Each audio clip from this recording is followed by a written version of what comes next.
It's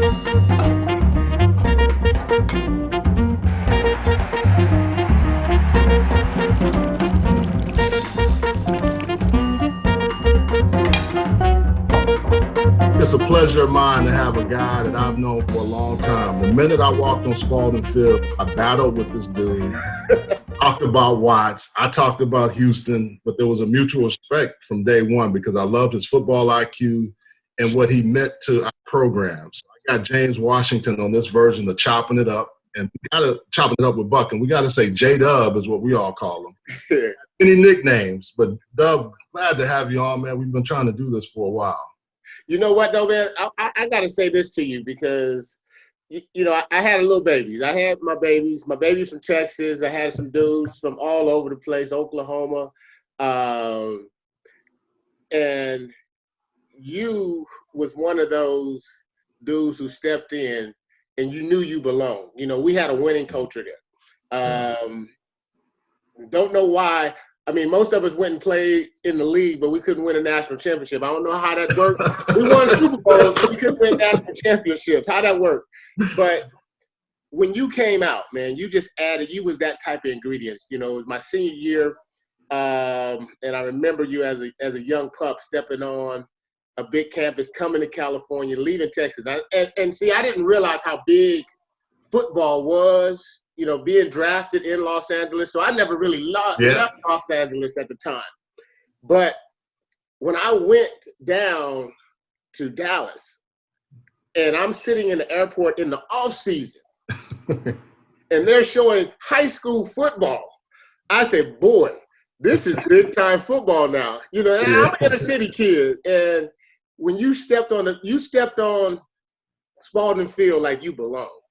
Yeah. And it wasn't like, okay, let me get my feet wet. You know, some guys step in and they kind of pedal around. Yeah. But what I remember about you stepping on, and you would not back down from me. And I wasn't the easiest person to get along with back then. You know, and I'm aggressive. And you did not back down. And that's where you got my respect from, bro. Well, let me tell you how that happened, too, because I was always taught as a young guy I would be quiet, and I'd talk. But somebody told me when I was really young, you got to go to the guy that's the toughest one. You always do. And it was either going to be you, Ken Norton, or Carnell Lake. I mean, our defense. We had some dudes now. Damn, Craig Rutledge. Craig Rutledge was actually. I'm going to say what I want to say, man. Yeah, you know about the coldest white boy that I've ever played with? You told me. And I played with Bill. Wait, hold on. I played with Bill Bates. Gotcha. Okay, and he's at that level. But Craig Rutledge is probably one of the unsung heroes of our time as far as leadership. He didn't get a chance to go play at the next level. And he's probably the only dude that in our secondary, and this is when I say reverse racism, is this dude was a playmaker, he was a leader, and he was a student of the game, just like all the other dudes that was in that secondary that played on Sunday. And guys always ask me this question: what guy played with you that should have played on Sunday that did not have a chance? And without a doubt, Craig Rutledge and I played with a lot of guys. Yeah. Craig Rutledge hands over a lot of dudes that I played with should have played on Sunday. Dub, let's go back to, you mentioned it, and we'll talk about Texas, because we could probably do this, man. We do way. But this is why I wanted to do it with you. Yeah. Going back to Watts, growing up, you were raised by your grandfather, Eddie Alexander. Yeah. And I know the story, your mom and dad weren't always present in your life, but your grandfather was. Yeah. And I love the story about him punching you in the chest and knocking you out of the car. Ooh. Yeah, and then, homeboy, I was the only child, and I was part of the system for a while. Then they came and took it and became my legal guardians, my grandmother and grandfather. And I remember one day they had just opened up this place called the Hawthorne Mall, and I had sticky fingers when I was little. I was fast and I had sticky fingers, and every time I walked by something, it seemed to stick to my hands, and then I walk out the store. You were growing up to be a DB. You were going to be a DB. Sticky fingers, man. It's just, and because I was so fast, I always did something with people who were slow, and that I could beat up. So the whole point was I got caught. And I had money in my pocket, but this particular situation, we in the store, and I got caught. And the only person that I've ever been afraid of in my entire life is Eddie Alexander. I mean, if there's Eddie Alexander, then there's God at that point in time when I was young, because that's all I knew. And I got caught shoplifting. And he came down to the police station to pick me up. And he says, I'm gonna give you two choices. And before I was able, I turned, we was in one of those old Chevy pickup trucks, like with the buck seats, the long bench seats. Yeah. And I turned to the left to answer the question. And you know, my grandfather was 5'5" from Mississippi. I mean, when I say 5 foot tall, 5 foot wide, and he had hands, and he worked in the steel mill. So he had them hard hands. Man, he hit me in the chest. And unfortunately, when you're in the bucket seat, you ain't got no seatbelt on. And when I turned to look at him to answer the question, he hit me so hard. Man, for 10 years, I had the doorknob print on my back. That's how hard he hit me. From that day on, bro, even to this day, when I walk in the supermarket, you know they had a little loose candy, and I look at the loose candy to eat, my back started hurting. I mean, he really hit me and said, guess what? If you have to steal, just come to me. Mm-hmm. He said, I might not be able to give it to you that day, but just come to me. First of all, don't embarrass me, and don't embarrass your grandmother, because everything that we're trying to do for you. Yeah. And that's the kind of love. He never kissed me once, never said I love you once. It was a tough love situation. Yeah. And I'm very proud that he, he poured what he had into me, you know. When you're raised by your grandparents, you know, they just kind of watch you. But yeah, he could never show the love and the passion of like kissing you or hugging you like I do, you know, did my kids. But what he did teach me is how to be a man and how to do the right things, you know. And that's what I remember when he passed away my first year in Dallas. You know, the dude is so honorary, man. He waited for me to fly back to go to see him in the hospital. And as soon as I kissed him on the forehead and told him that I got his wife, meaning my grandmother, I said, I got him. So honoring, man. He had a laundry list on his deathbed. This is what I need you to do. Boom, boom, boom, boom. And he just fell asleep. Wow. Yeah, just fell asleep right there. That's really, yeah. He really seemed to step in for you. And it seems like that was a trend when you and I talk, but you look at your story. Henry Washington, who was also your coach in high school, mentor, but he was hard on you. And I think, Dub, you needed that. You even said, why everybody think I need tough love, man? Not tough love. Do I look love. like a dude that needs do I look like a dude that needs tough love? I don't need no tough love. No, but you need to respect people. Yes, that's what I mean. Now, maybe it's not tough love, but for you, what I always found about you is if you respect somebody, you'll ride or die with them. Ride or die. You're right. And that's the thing when I read about Henry Washington, because I used to work out. I'd go out in the summers and work out at LA Southwest College. So I didn't know you were out there running track with him. Oh, yeah. Like, wow. So how did he influence your life and take over in the place of what Eddie Alexander provided for you? Man, the same situation, man. It was, and he is my father. I mean, okay. I don't care what nobody say, you know, biologically, not biologically. He had stepped in, even during the time when my grandfather, I was a baseball player, and my grandfather never watched one of my football games, never seen me play live, because I decided to play football instead of playing baseball. And but Coach Washington stepped in my life after I got in some trouble again. I mean, it always seemed that I was in some kind of trouble. Coach Washington stepped in my life, and I got into a fight in the locker room.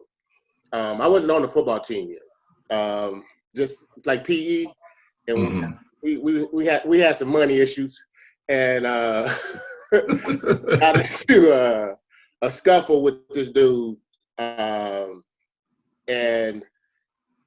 the dude, Coach Washington, he actually tried to break up the fight, and the dude knew it was good timing because the dude swung on me and caught me like on the side of my face, right? While Coach Washington was there. As he was coming to break the fight up, the dude, I'm looking at Coach and he, got me, right? And I'm like, okay. And Coach Washington, he was a no-nonsense type dude. And he was like, you ain't gonna do this in my locker room, blah, blah, blah. Anybody like, bro, this belongs to the government. This ain't your locker room. It's a public school. That's me talking back. And I say, but this dude right here, he gonna get his. He says, if you ever want to play football for me, because I hadn't played for him yet. You ever want to play football for me, you're gonna follow orders. This is gonna stop right here. I'm like, bruh, I can care less. I say, how much you make? I went there with. Man, how much you make? He was blah blah blah blah. He said, what is that? And he was using his adjectives. And I'm like, man, I don't give a who about your football. He said, I heard you got talent, young man, but you will never play for me because you're not disciplined. And me, you know how I am too. Yeah. I sitting there looking at him like I really don't care. I'm trying to figure out where I'm gonna beat this dude. So me and my homeboy Michael Burt, my best friend, who actually got me to come out and play football. I'll tell a story about that in a minute. But we went around the corner. Allen was going, I was going, and I caught him right by the quad area. Nigga put them hands on him. And Coach Washington pulls up again. He pulls up because he knew how we was rolling. But it was more of a group thing then. And we beat down Allen. I remember this. We beat down Allen. Coach Washington came around, and Michael Burt was already playing football. Okay. And he tried to, he was like, blah, blah, blah, you off the team. And I was like, sir, I mean, I don't really know you like that, but that's my problem. This ain't Mike's problem. Mike just kind of identified where he was at. Mike didn't do nothing. That was just me. And I took because I owned up to it. I don't know what happened at that point in time. He called me and said, "Hey, you come to my office tomorrow. You come to the office tomorrow. You take this shit and you leave. You get this off my yard." I'm like, yeah. Here again, boss. This belongs to the state. This does not, because I can hear you being the lawyer. We gotta get my last piece in there. It belongs to the state. From that point on, man, he has been my coach. He has been my mentor. He has been the father figure in my life. He has been everything, the thing that he has never done, and he has a hard time with it too. As I'm a passionate and affectionate person, he has a hard time saying I love you, just like my grandfather, and he has a hard time taking affection. And matter of fact, he was just over here the other day, and because I know what bothers him. I don't know, Buck, if I would be the man, and everybody, I got flaws, but I don't know if I would have been the man that you were able to see when you came in as a senior, me being your mentor, and all the other hundreds and thousands of people that I've mentored all my life. Mm-hmm. If it wouldn't have been for him, I wouldn't have learned how to deal with people. If it wouldn't have been for him, I wouldn't have learned how to understand what the difference between the street and trying to be a professional. Yeah. He taught me some skill sets, man. Matter of fact, I wouldn't even learn how to backpedal, man, because I was like one of the coldest receivers in the city. Mm-hmm. Not on the football field, but like the weekend game, the field game, like I was the coldest dude. I was out there with my ace bandages on, all wrapped up. Like And coldest dude, never played organized tackle football until 11th grade. Wow. I got in trouble. Ended up going on a little vacation for a little bit. When I came home, my PO introduced me to coach and said, "This is a good dude. He just needs some help." And after that, man, my life has been flying. You know, we all have roller coasters, but yeah, I owe a lot to that man. I mean, he is the dude who put me and moved me in the right direction. And he only coached me 1 year, Buck. 1 year, that's it, huh? Yeah. This is why I'm saying it's funny who comes in your life. Yeah. And I tell you, people come and go. This man had an impact to this day. He only coached me 1 year. He coached my 11th grade year, and then he went to Southwest after that. And he matter of fact, just last year, he got inducted to the Junior College Hall of Fame here in California. I drove all the way down there just to see him inducted.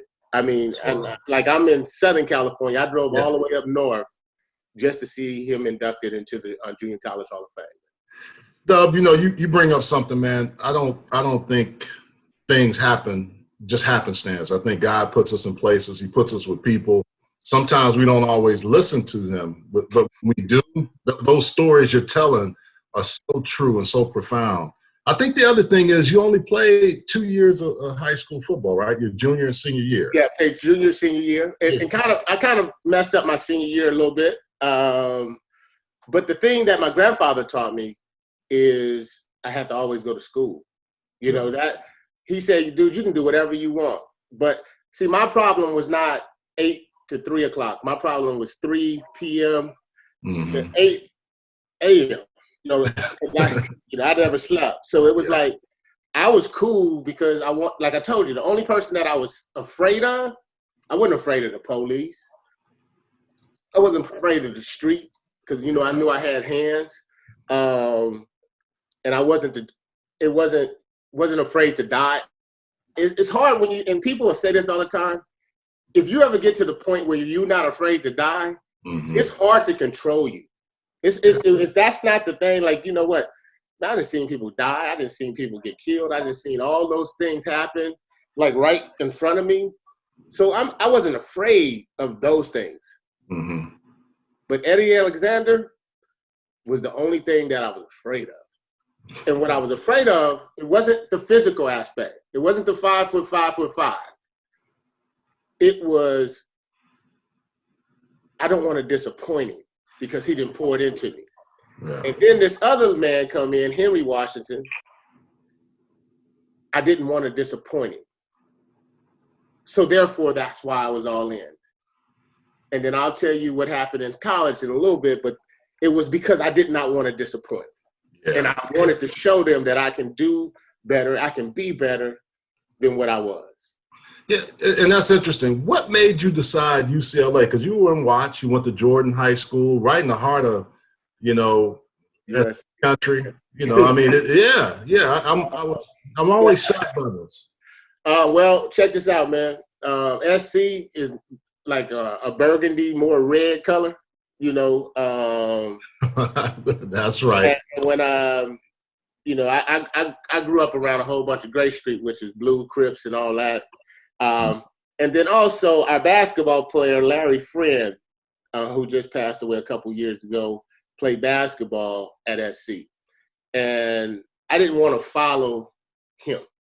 Matter of fact, the school that I was going to go to, me and James Primus, we was going to go to Arizona State. We met at Arizona State. All my boys, Dave Fletcher, a whole bunch of dudes that was already there, Battles. I mean, it was so many dudes that was there.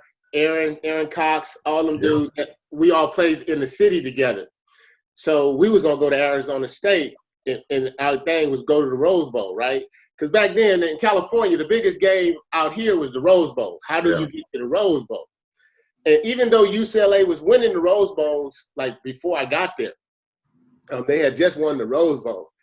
and everybody's talking about the powder blue. Like, oh, they soft. And guess what? But I lived in California. Yeah. The first time that I ever stepped on UCLA campus, I live here. The first time I ever stepped on UCLA campus was on a recruiting trip. Wow. And that's like 13, 14 miles from your house. 13, 14 miles down the road, right? I went to USC a couple times, and they was just different dudes. Like, they was just dudes. They had a different era about themselves. And it's so funny because most of my friends now are from SC. You know, we got our Bruin, our Bruin mob, but most of my dudes that I hang out with out here in LA, SC. And it's so funny. They always like, J-Dub, you should have. I said, man, y'all couldn't have paid me enough to come over there and play for y'all. And the biggest piece was having been there. Everybody just thought I was going to go to SC, but it was actually between Oklahoma, Arizona State, and UCLA wasn't even on the picture. I wasn't even thinking about going to UCLA until I went to the recruiting trip, and went there. I was like, ooh, and I seen FloJo. FloJo went to Jordan High School. That's right. She was older. Yeah. But I seen FloJo at this party, and I was like, she had, she was like Olympian, everything. I mean, yellow bone fine is all get up, coming from Watts. I'm like, yeah, I'm going to UCLA. I'm going to have FloJo. I mean, even though, I got you. I'm a freshman, right? I ain't even a freshman yet. I'm still in high school. And that's all. I chose a school because of a beautiful red bone. Oh, wow. I really did. Nobody did I tell the real truth? I went to UCLA because I thought I could hook up with FloJo. That is wild. Nobody didn't know that, but that was my original piece. I didn't care about no football. I'm just a knucklehead, like I can hook up with FloJo. Well, hey, man, we're going to take a quick break and come back. We got to follow up on that story, but we're going to take a quick break and we'll be right back. Many people are looking for natural alternatives to help ease their aches and pains. Begin stopping the pain with the help of Pain Stopper. Formulated by healthcare providers, Pain Stopper helps alleviate a variety of physical ailments so you can get back to doing what you love. Our products are triple independently lab tested to ensure the highest quality hemp available. Visit PainStopCBD.com for more information. Pain Stopper, because why manage pain when you can stop it? How you guys doing? It's Artavis Scott here. The reason why I like Thin Energy is because I need to be at my peak performance no matter what I do. Big sports drink for me, keep it going, keeping myself up. It gets me on top of my game, extra boost that I need to keep it going in the fourth quarter. Working out, definitely a good drink for you to have. All the good nutrition that you need inside of it. Passion fruit, it's my favorite one. It's not just for professional athletes, it's for everyone. And I definitely can say it definitely works in the office or in the weight room, wherever you may be. You can go to thinenergy.com, tell them I sent you, and get you a drink. Thin Energy, the healthy alternative. Drink it, live it. See, if I got something like that, I can just go. No sugar, no crash.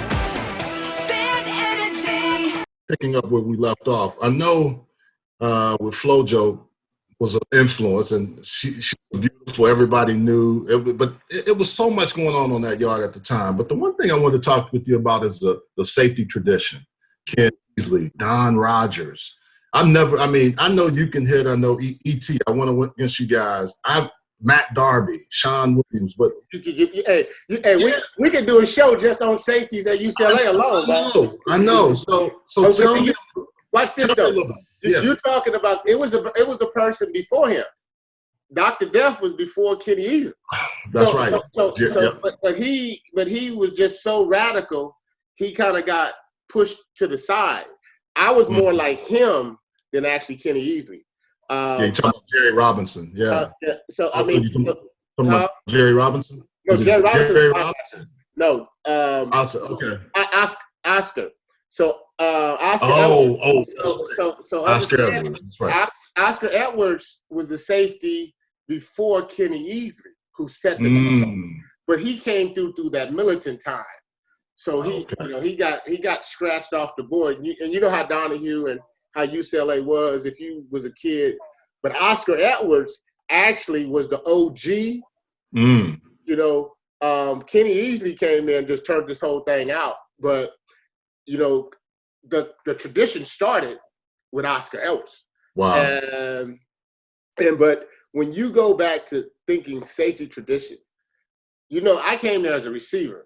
And I was a midterm graduate, left high school early, came in thinking I was going to be the next receiver. JoJo Tonzel and all those dudes, Dokie Williams, they were seniors. So I thought, hey, man, this is an opportunity to play. Everybody in the country was recruiting me as a defensive back. And I was like, And I remember when I got my first letter, and it was from Vegas, and the best player in California was Jones, a running back from Long Beach Poly, and his dad was controlling his recruiting, but he was trying to recruit and bring a team together. So they was gonna put a whole bunch of kids from LA and take us to Vegas, and so my first recruiting trip was actually, I went to Las Vegas. And boy. I can only imagine. Yeah. So Vegas in the early 80s. I went to Las Vegas, and Jones had already committed to it. So the dad, they kind of hired the dad to go back to the inner city and recruit kids. And recruiting was different back then than how it is now. I mean, you know, money was flowing when we kind of grew up, and I was like, man. So I stepped in Vegas, and they kept us at a casino. I don't know why they did that, and we all underage, and because of the time that I came out, because I was a midterm graduate, I was being recruited by these schools during basketball time. Okay. So, and UNLV back then, they basketball was really good. So I met, every time that I went to the schools, I met all the money people, because the money people come out for basketball back then, especially like here on the West Coast. And man, it was like just flowing, you know, rules and whatever. Rules were different back then. And they was pretty much kind of almost like signing bonus, man, to come to school. And I was like, nah, I can't do that. Because all the other schools was talking about football. And the only thing that my grandmother really, really wanted from this whole journey was for me to graduate and get an education. And I got a funny story to tell you down the road, but it was all about education. And I'm telling my grandmama, you know, she worked. She's you know, she's a assistant at a hospitals and these convalescent homes, cleaning up. And my dad and my grandfather, you know, he alcohol, hardworking dude, but he was the deacon of the church and also ran the pool hall. Still don't understand that one right there. Still don't understand that one. How can you be the senior deacon and running the pool hall? That's called a neighborhood dichotomy, man. That's a neighborhood dichotomy. And you know, he was a dude that can fix a house. I mean, you know, build a house from scratch. But during this whole process, man, it was a true journey of like, where did I want to go? You know, Washington was good at that time. They was recruiting hard. So I was going to be a West Coast dude. I was going to be, at that time was the Pac-10. I was going to be a Pac-10 dude. It was just a matter of what team I wanted to play for in the Pac-10. And and as much as we always talk about Terry Donahue on my recruiting process, and this is when I thought, I mean, thought the world of Terry, and you never would think that he would do this. You know how you used to have the home visits? Yeah. And I was scheduled because everybody knew they thought I was going to go with David Fulcher and Aaron Cox, Arizona State. So Arizona State, Washington. Now, we in Watts now. You got to understand. I got Arizona State, Washington sitting outside the house. I don't know how Coach Don, it wasn't his time to come visit, you know. Coach Donahue and Ted Williams, and this is how I know they had a great tie-in to the community. Coach Williams, running back coach at the time, who was my recruiting guy, and Terry Donahue. So I got all three head coaches in Watts at my front door on 95-17 Anzac. All three coaches sitting outside, waiting to talk to my grandma. And my grandma, all she cared about, she said, "Who paying for college?" She said, "That's all she cared about." Because I can't afford it. I was like, "No, grandma," because we ain't never know nothing about. I wasn't even thinking about going to college. He was like, "Who gonna pay for it?" I say, "Them dudes outside. They gonna pay for you to go to school?" I said, "Yes, grandma." She say, "Where do I sign?" She didn't care about you. She tried to get me out of here. You know what I'm saying? My grandfather didn't have nothing to do with it. He didn't even show up at none of the meetings. You know, and so I was supposed to be meeting Arizona State, which was my original. Me and James Preen was talking about going to Arizona State together. Mm-hmm. And we so Arizona State was coming to meet my grandma. And bro, gangster style, Coach Donahue and Ted Williams comes to the house, get out the car, and just walk through the gate. Dude, wow. You know, and it was like, when you're in the neighborhood, you know, I was a big thing. So, you know, the streets are crowded like I'm about to sign, right? Yeah. And they walk up, knock on the door. Ted Williams, "Hey, you know, Coach Donahue want to talk to you." I'm like, "Man, we ain't scheduled no visit. You know, you got to go through the school or something, right?" Yeah. "Hey, but we need to talk to you. We need to talk to you today. We heard that you gonna sign with Arizona State." I say, "I ain't signing with nobody." So actually, they bum rushed my house. Hey, we sitting on the couch with all the plastic, you know how the country goes down. We got plastic, like everybody got jerry curls and don't want to mess up the back of the couch. So we got the they don't want the soul to go. Yeah, and my grandma like, "Who is this white man? What do you think he doing?" It was so funny. And Coach Donahue is the only coach that talked about, and he had his spiel. Mm-hmm. He had his spiel. He's the only coach that day that talked about me graduating. He's the only coach that talked about figuring out how to make that transition from L.A. Jordan, the city, to be able to give me academic help to make sure that I'm successful at UCLA. He's the only coach. Coach throughout my entire recruiting time talked about the importance of the education. Yeah. Because all my grandmother was like, "I need you to get an education so you can get a job so I don't have to take care of you." Yeah. But I knew her end game, and she just tried to get me out of the streets. Yeah, exactly.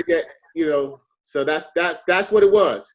The winning draw is that Coach Donahue wooed my grandmother in making her believe that I can get an education at UCLA, and he said, "You ain't gonna get an education. You probably play football, and you probably be gone in 3 years at these other schools, and then you'll never go back to graduate." Mm-hmm. And then he was saying, "I'll get you private tutoring your first year," because I was a midterm graduate, you know, to get you ready and prepared to compete at UCLA on and off the field. Yeah. And that's how I ended up in Westwood. That's good stuff. Well, we're going to take another break, and when we come back, we're going to really talk about that safety tradition and get back to, I'm always curious and fascinated. I know you had some overlap with Don Rogers. You played with Eric Turner. You know Ken Easley. We really have to talk about that because that's fascinating. So we'll take a short break, and we'll be right back. All right.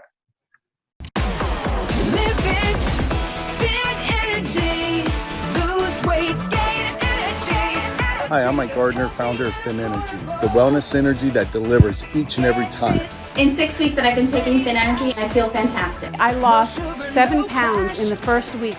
You just squeeze it in, you take a shot, and you're done. Get your joints, get you hype, get you ready. I feel great. Jump on, try Thin Energy. Drink it, live it.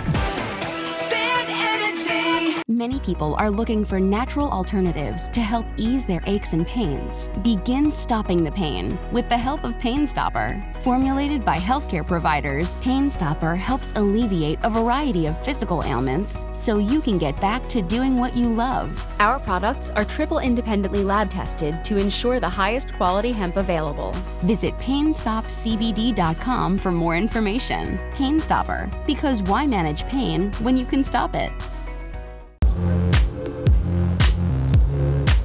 We're back. We're chopping it up with Buck, my man J-Dub again. And man, it's so many ways we can go. But I think when we come back, there's one thing I want to tell you, and I remember this story vividly before you talk about the safeties at UCLA. I had a red truck. You were coming back in the off season, but I remember we talked about it because my aunt lived at 109th place. Yeah. So like I said, right by LA Southwest College. You said, bruh, you better go down this way, that way, this way to get to your aunt's house. Because you're driving that red truck, bro. You going through the Crip neighborhood. You just trying to get off the freeway. You was trying to get off the freeway and ride through Hoover Crips and all that. And I'm like, bruh, you got to go down a little bit. Yeah. You and Marcus Patton told me, like, you got to go this way. And now I'm like, oh, man, why? And when I got to the street, it was a beautiful street. Nobody there, that was some of the older heads that lived there. Nobody, no problem on that street. Crazy. Yeah. Well, tell me a little bit about the safety position for you and what it meant to watch guys like Ken Easley, Don Rod, Oscar Edwards. You talked about it earlier. These guys were just guys that were great players in their own right. The young pup like me, Eric Turner, was out there with you. Tell us a little bit about Darby as well. Yeah. Yeah, great safety tradition at UCLA. So the real story is that, man, I had never played safety before. Mm-hmm. In my recruiting class, Dennis Price from Long Beach Poly, he was one of the top recruits, was a safety. Chucky Miller was the corner. And both of those guys signed with UCLA. Paco Craig was supposed to come in from Riverside. He was a corner.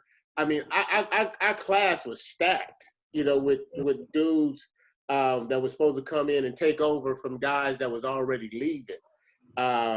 Didn't really know. I knew about the USC, and true to this, I knew about the culture of SC. I knew about Joey Brown. I knew about Ronnie Lott, who played corner. I knew about Dennis Smith, and so on. We're talking about a rich history of DBs that it was at SC. But I didn't know about Kenny Easley. Didn't know about Oscar Edwards. And then, Don Rogers.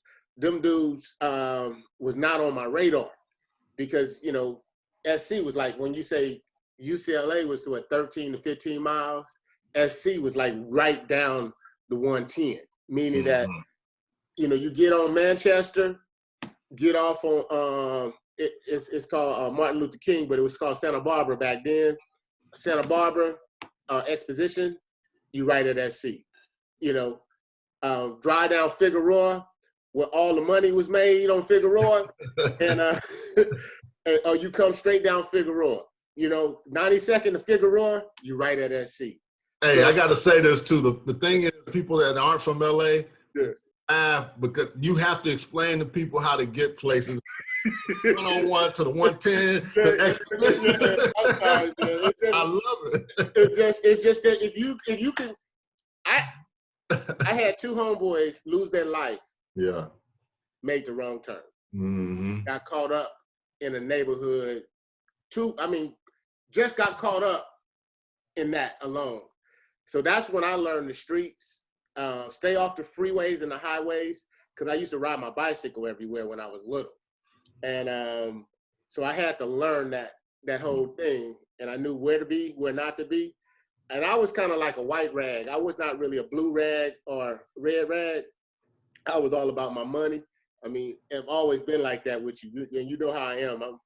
I put it together. And getting back to UCLA and the tradition, didn't know much about it. Like I just told you, I knew about the USC tradition of DBs, but when I stepped on campus and I'm playing DB, and there's some couple dudes like Lupe Sanchez was cold, like good feet, everything, played corner.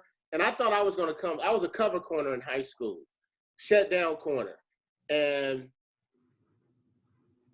I'm 6'1", 175 pounds at the time.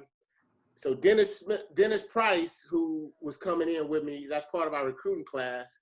So it was supposed to be Chucky Miller, me on one side, Dennis Price, and whoever they throw in after that, you know.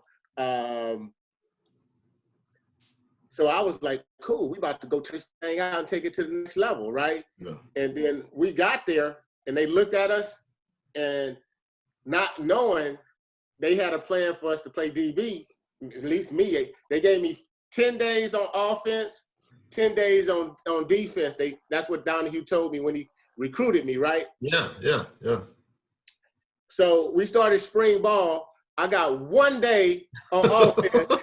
And then they Homer Smith says, James, you know, at training table in spring, he says, you know, and I've been practicing all season, getting there, catching deep balls. He said, you run the 9 real well. But the passing tree has other leaves. You know how Homer Smith was, right? Oh, I know. He said, it has other leaves. You don't do those that well. I'm like, what? Oh, man. Hey, passing tree? What? He's like, yes. You know, the passing tree, 1 through 9. I was like, okay. I understood the passing tree. My coach taught me about the passing tree as a defensive back, you know. He says, but, you know, you're too choppy. You know, you're like a broken leaf. I mean, you know how Homer runs. I know how Homer is, yeah. You're like a broken leaf when you run, you're out. You just gotta roll into it. So good, so fine. You know he was talking over my head though, right? Yeah, I know. I got 1 day on offense, and I've been a defensive back ever since. Yeah. And I thought Lupe Sanchez was the one corner. I hadn't seen Chucky Miller play yet. Ron Pitts was there. So I'm like, you know, Crawford was there. Lionel Crawford was there. I was like, I can start at corner my freshman year. That's the reason why I went to, you know, UCLA. I went there to play. I went there to play 3 years and get to the pros. That was the game plan. Yep. So I get there, and they redshirt our entire class. Oh, that's right. Yeah, all of you guys. That was the first time. That's the first time that they redshirted like a whole group, except Chucky Miller, because Chucky had sweet feet. I mean, he probably had the best feet that I've ever seen, next to Lupe Sanchez, and he deserved it. But he should have stayed with us. He probably would have been better. But then Chucky taught D Hen. Yeah, he taught us a lot. So, yeah. But getting back to the safety component, it was between me and Dennis, who was they were going to choose to be a safety. I started gaining a little weight, and then I had an edge to myself that Tom Hayes was like, hey, I think we're going to switch you around. We're going to put Dennis at corner, and then we're going to make you a safety. I said, I never played safety. I said, you know, because all the safeties prior to me was 200 pounds, 6, you know, Kenny Easley was like in college now. Yeah. Kenny Easley was 210, 6'3". Don Rogers was 220, 6'2".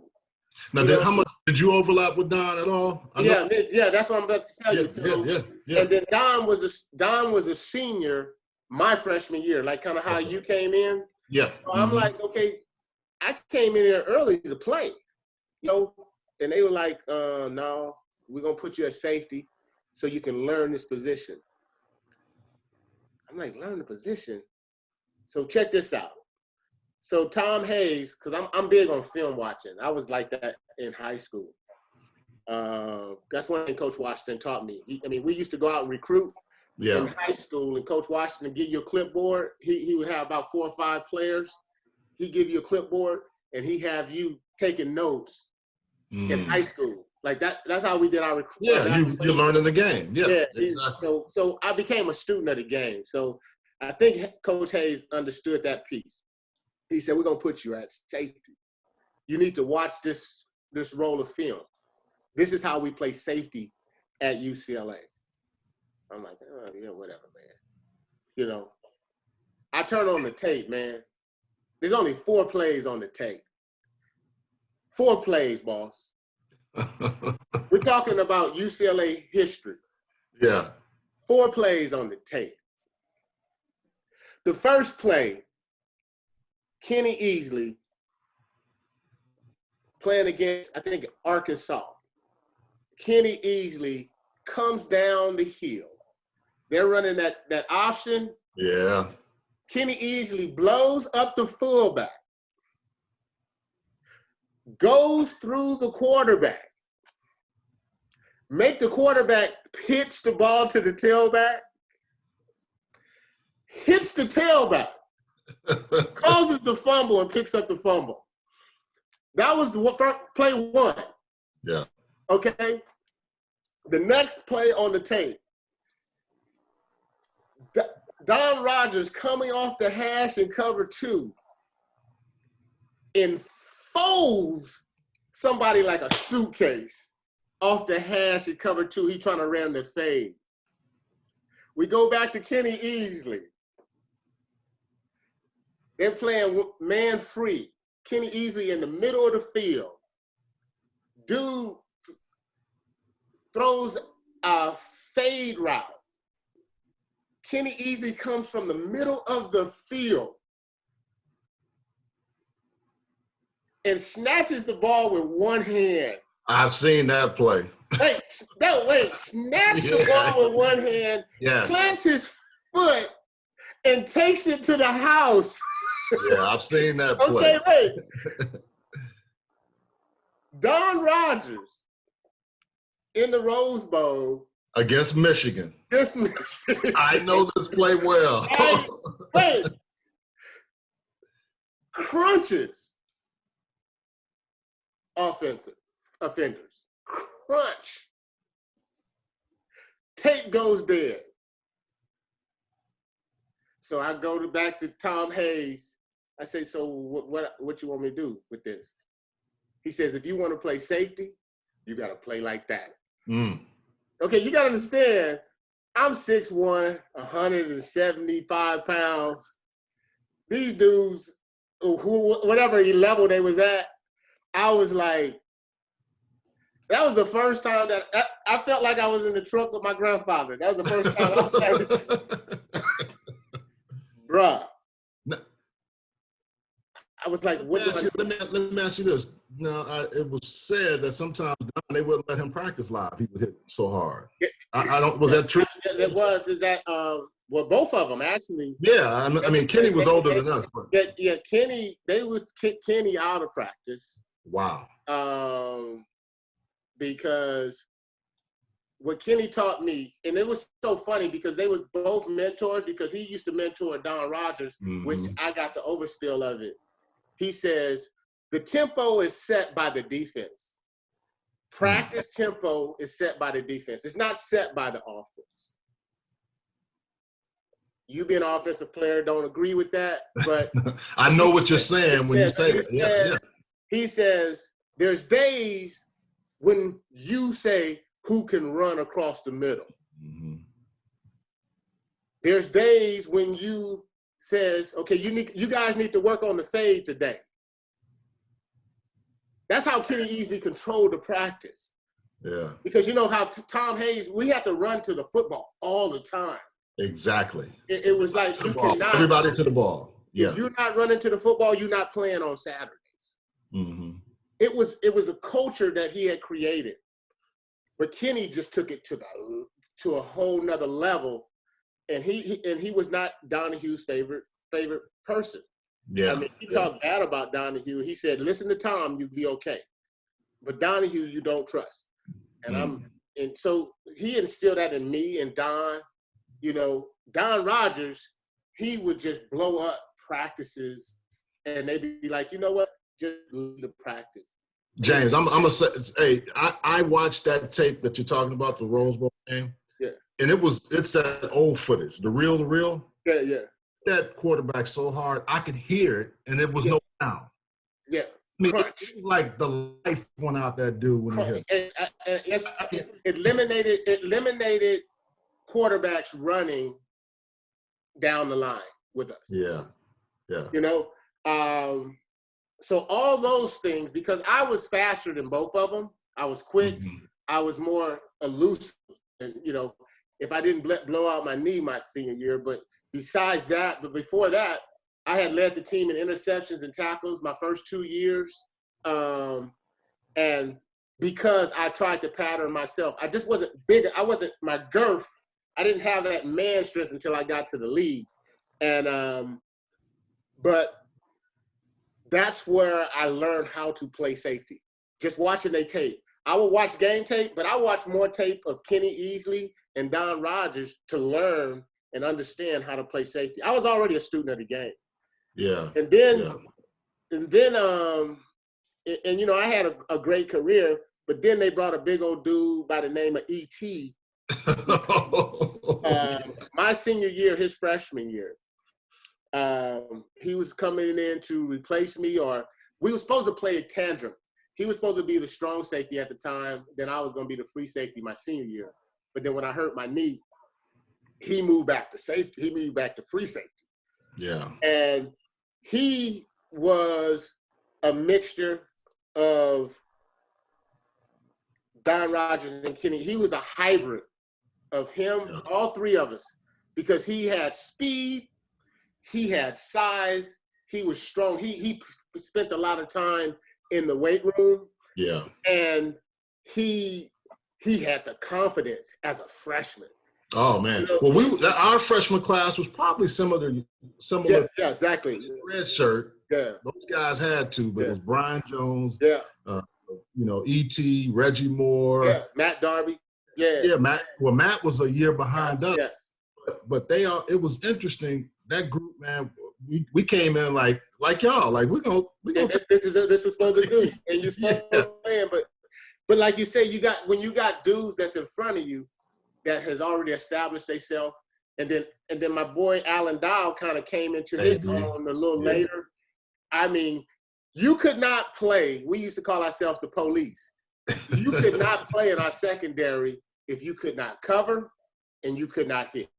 If you was afraid to do either one, you can line us up across the board and we can play man to man with anybody, you know. And that's because, you know, in the Pac-12, in the Pac-10 at that time, it was all arrow, you know, boom, boom, boom. And they just passing the ball. So you have to be able to cover because you'd be one-on-one every once in a while. But then if you played safety, you could not be afraid to put your nose inside and hit that running back at the line of scrimmage. And that's where Craig Rutledge was one of those dudes where he lost it because his feet wasn't fast enough to get back there in that secondary and cover. That's the only thing. But when you talk about a safety, like if he was a rover in the box, if he would have went to Arizona State, he'd have been a monster. And that A-State team you're talking about, they won the Pac-12 championship, went to the Rose Bowl. Exactly. But, you know, one of the things you bring up is getting on the yard. Before I got there, the reason I came is because you guys were winning Rose Bowls. You were MVP of the Fiesta Bowl against Miami. And you know what the Miami guys are. They talk a lot of trash. But once you ball against them, the fact is, I remember our freshman year, You know how they do that party at the they get together and they supposed to be so hard. And I go on Miami's bus. Once we left the Fiesta Bowl, this is before the game, and I go on their bus, and this is how I ended up in Dallas. I go on their bus, and you know they trying to act like they hard. And what I learned is that if you have the respect of the top dude, which was Baines at the time, Tomer Baines. Yeah. Me and him, for some reason, we jailed like that. And we was doing something, but me and him was like this. But I didn't know he was more gangster, like he was Miami gangster, right? So I go on the bus, and I'm just trying to get to him to say, hey, boss, where you going? Where you hanging out? You know how I do it. And I'm a freshman, because, I mean, I ain't really trying to hang out with these dudes. That's what we supposed to be, camaraderie-wise, right? And so I get on the bus. I'm trying to get to Baines in the back.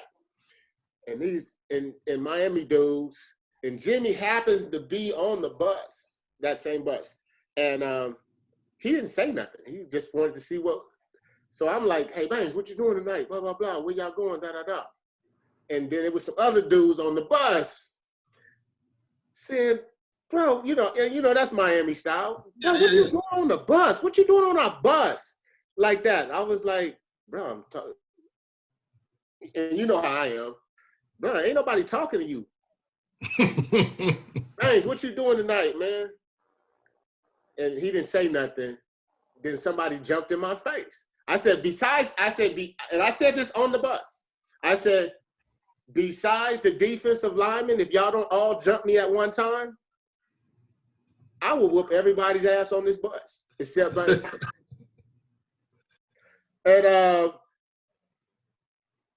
And somebody jumped in my face, and Baines jumped up. And this is how I know how he might not have been the superstar that everybody thought he was, but this is how real he was. He said, hey, one-on-one, let's see what he can do. But if anybody jump in, y'all gonna deal with me. After he said that, I still can call Melvin Bratton, Baines. I can call all them dudes to this day right now. If you call Melvin, like we've been brothers and throughout the whole piece, just because of that one incident as a freshman. Well, that's really cool, because if you fast forward that, when y'all were coming back in the offseason, all those guys were coming out to UCLA to work out. They told me the story. I don't know how many times about how crazy you were. Yeah. And the funny piece is that they've been my homies. Yeah. From that day on, from my freshman year. And then I got in the game and turned the game out. That was before, and then I turned the game out, and then we was real like that. So Dub, you said something interesting. You said take on the guy that's the biggest, and I think, or the one that you know everybody looks at. And that was my mentality when I stepped on UCLA. Yeah, you did. Yeah. Like, I'm gonna be quiet, but I'm coming, because a dude, Charles Arbuckle, y'all probably thought I was a white boy. I'm like, I'm gonna show you. I thought you was. Hey, who mama named him Charles and his last name Arbuckle? What? From Texas. You know, Johnson, Watson, or Pookie, Bay, Nook, something. You ain't even have a nickname. Well, that's how Buck came about. Yeah. But you know, the thing is, I tell people all the time, the tradition that we had, you said it earlier, so many guys that have gone on and played at the next level. You got a chance to win 2 Super Bowls with the Cowboys. Tell us a little bit about that. Well, the story of getting there was ironic, because it was a plan B. I was a plan B dude that, I thought I was going to go to the Raiders. I always wanted to play for the Raiders. Lester Hayes was my favorite player from Texas as well. So I wanted to go play for the Raiders. And I finally got a chance to get healthy. So I ran like a 4.45 for them. And, Raiders was always about speed. So, and, we didn't have cell phones back then. So me and my ex, we end up we was going on a vacation after all of it was over. It was my wife at the time. And we go on a trip to Nassau, and we're in the Bahamas chilling. So then we flying back, and I'm thinking I'm a Raider. plan B. I didn't did all my workouts, everything. So I'm gonna take a vacation. And so we fly through Dallas, man. And so we were waiting for our layover, our flight to go back to California. So we fly to Dallas from Florida, American Airlines. Dallas Cowboys and the owner is sponsored. That was our team charter. And I get there, man, and they tell me I can't get on the plane in Dallas to go home. And I'm like, what you mean? I haven't got my ticket, da-da-da. And we end up going, sitting there. I'm mad, you know, and you know me, I'm hot too. Like, what you mean I can't get on the flight? So shortly thereafter, management from the Dallas Cowboys, cheerleaders coming to the airport, and they pick me up. And I'm like, and I did a workout for Dallas, but it was like cold, windy. You know, I still did the workout, but I didn't think of nothing about it. So they take me back to the Dallas facility, man. And next thing you know, I'm sitting in front of Jimmy Johnson. Say, have you talked to your agent yet? You know, we ain't got cell phones back then. So I was like, no. He says, well, we in the process of negotiating your deal right now. I said, negotiate? And I always wanted to play. You got to understand, I didn't grow up as a Raider fan because I wasn't a football fan. But when I became a football fan, I was a Lester Hayes fan. And I loved the Raiders. And I said, hell no, y'all was 1-15. You want to come here? You know what I'm saying? Yeah. Like, he laughed. He said, yeah. He said it was a tough year last year, but we're trying to build a Super Bowl contender. And he said, I'm trying to get certain kind of guys in this locker room. This is what he said. I'm trying to get certain kind of guys in my locker room. And you're that guy. You're that kind of guy that I need to kind of come in here and shake it up. I was like, I said, do you? He said, and then he started telling me the story about the bus. Oh, wow. Yeah, he went back to the bus story. Yeah, he said, you remember you getting on the bus your freshman year, your redshirt freshman year? I said, yeah, I was trying to see what Baines was doing. He said, yeah, I was sitting in the front seat. He says, like I say, I want kind of guys like you, and I'm going to put some guys like you on this team. And, you know, and I want to always, because I love playing with Ken Norton. Ken Norton was there. Not so much Troy Aikman at the time. I mean, because I only played 1 year with Troy. So it was like, but Ken Norton was my dude. You know, we played together. He was a signal caller for the front, and I was a signal caller. So it was interesting for me. And ended up being there, man. And they was negotiating the deal already. It was just a matter if I wanted to agree to the terms. And that's how I got to Dallas. It wasn't even like I was planning on. I thought I was signed, sealed, delivered, and gonna wear number 37 for the Raiders and be, you know, Lester Hayes. You know what I'm saying? And so we got there, and this dude said in the meeting, he said, I promise you, if you come here and sign with us, we'll be in the Super Bowl in 2 to 3 years. Lo and behold, Super Bowl 27, I'm in our locker room at the Rose Bowl, playing in the Rose Bowl. Yep, that's right. I think it was two years later, 92, 93. 2 years later, man, we playing our first Super Bowl at the Rose Bowl. I have the first turnover in the Rose Bowl, and it was all. We had 9 turnovers after that, and I left that game. I'm gonna be honest, but the Super Bowl 27, I left that game so upset. We won the Super Bowl, and I'm mad, right? And Ken Norton like, dude, what you mad at? You always angry. What you mad at? I said, man, I had the first turnover in the game, man. But we had 9 turnovers after that. We had 8 turnovers after that instead of Super Bowl record. I said, they don't even remember my turnover. I said, I told Ken, I said, Ken, if I ever make it back to the Super Bowl, they'll never forgive me. Mm. And that was Super Bowl 28. Yeah. Yeah, Emmett got the MVP, but I made the plays to give him the ball. Yep. Yeah, I mean, you ended up with a turnover, forced turnover, an interception, return for a touchdown, some major plays in that game in Super Bowl 28 that really helped catapult you guys. Doug, we talk about all the history of football. I know you work with your organization, Shelter 37. Tell us a little bit about that, because I think that's an interesting piece. I know you went back to UCLA, worked there on campus, did some things, but Shelter 37 is always interesting. I'd love to hear and let the people know more about that as well. Yeah, shelter37.org. You can learn about everything that I do, man.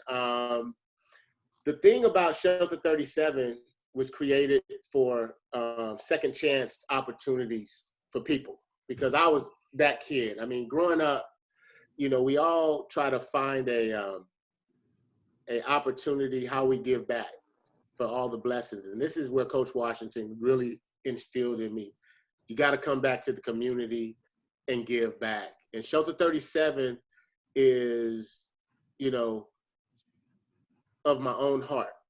We here in LA, man, Shelter 37 has been in existence for almost over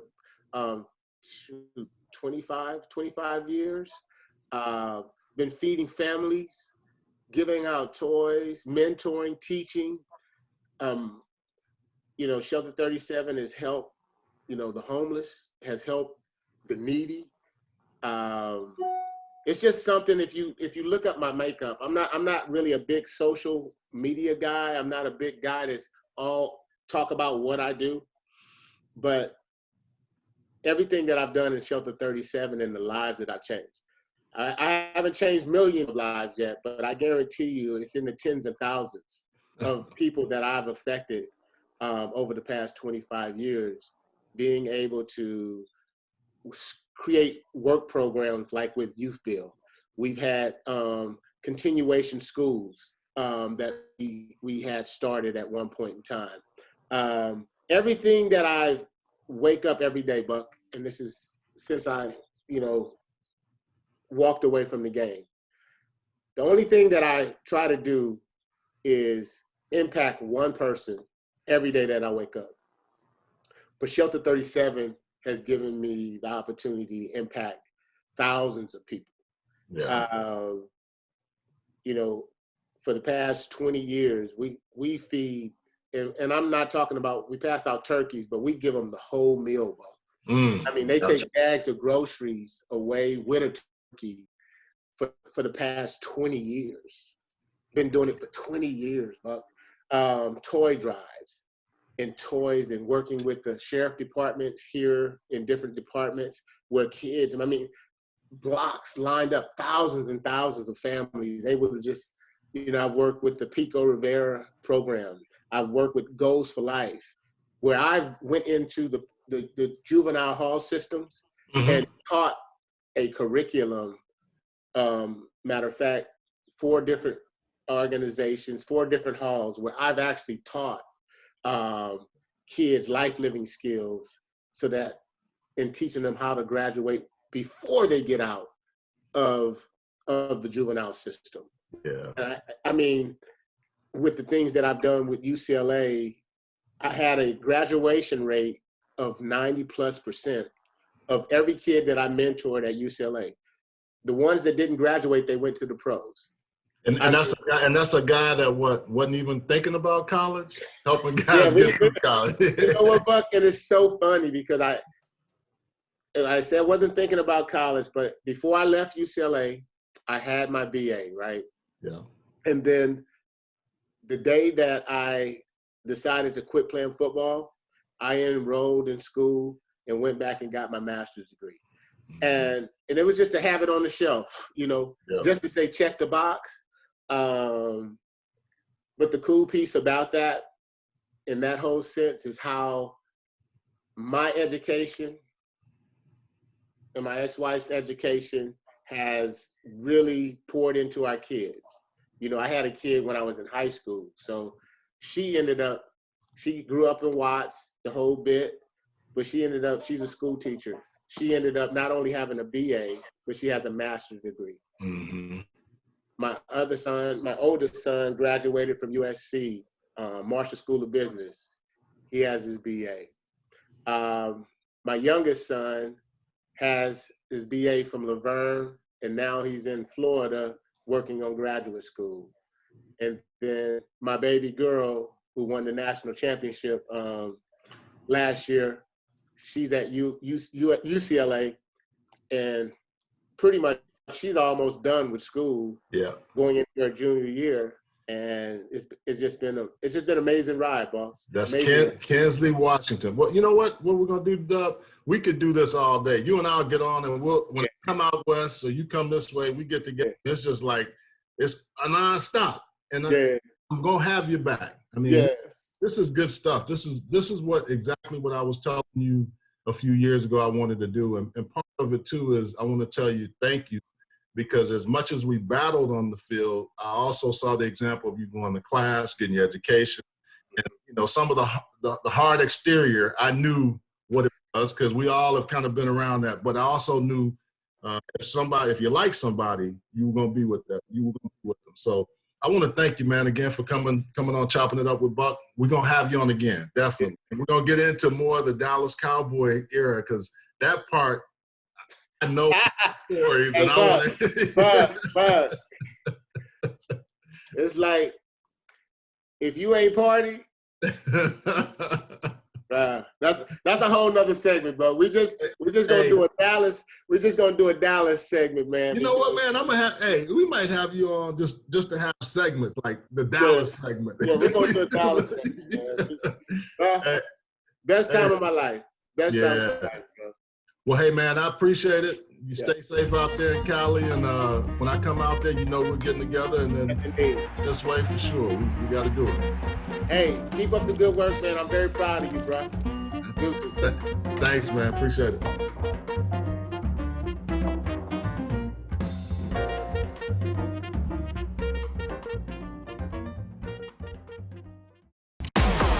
Live it, fit energy, lose weight, gain energy. Hi, I'm Mike Gardner, founder of Thin Energy, the wellness energy that delivers each and every time. In 6 weeks that I've been taking Thin Energy, I feel fantastic. I lost 7 pounds in the first week. You just squeeze it in, you take a shot, and you're done. Get your drinks, get you hype, get you ready. I feel great. Jump on, try Thin Energy. Drink it, live it. Many people are looking for natural alternatives to help ease their aches and pains. Begin stopping the pain with the help of Pain Stopper. Formulated by healthcare providers, Pain Stopper helps alleviate a variety of physical ailments so you can get back to doing what you love. Our products are triple independently lab tested to ensure the highest quality hemp available. Visit PainStopCBD.com for more information. Pain Stopper, because why manage pain when you can stop it? At Heslop Wealth Advisors, our goal is to help small businesses develop quality retirement plans for their employees through our Lunch and Learn seminars. We provide lunch and learning tools to help your company succeed and unmatched customer service.